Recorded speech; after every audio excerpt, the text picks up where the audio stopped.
madami pang gustong sabihin at wag kang pahalata. Maging wais sa paghawak ng damdamin.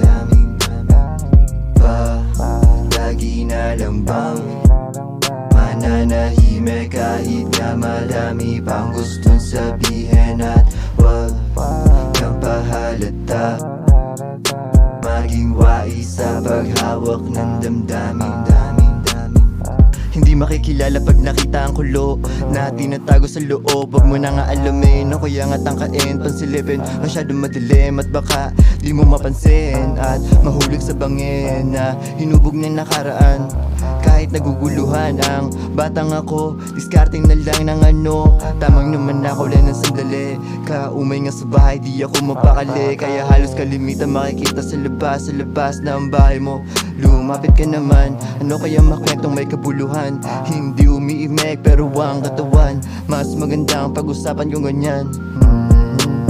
Kaya mas diniin ang mga gustong ipadama. Walang balak ang itigil, palala na palala. Inunat niya ang diwa, halata mo sa mata, malabong madala.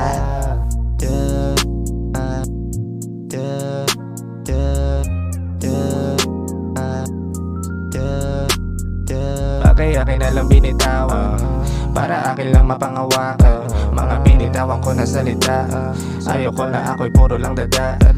Inayos sa sarili, para lang masipat na maigi. Yung target na malayo, mapalapit sa aking mga plano. Damdamin, kailangan makontrol. Pati ang utak, baka ika'y maulol. Habol lang habol sa mga bagay na di naman kailangan. Ilan pa bang beses para iyong matutunan? Unahin na muna sarili, sa huli na sa'yo ang sisi. Kapag hindi pinagigihan, magandang iyong panggigilan. O maging extra ka na lang sa sariling kwento. Dapat sanay sa'yo nakasentro.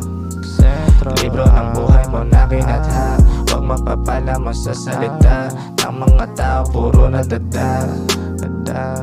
Kaya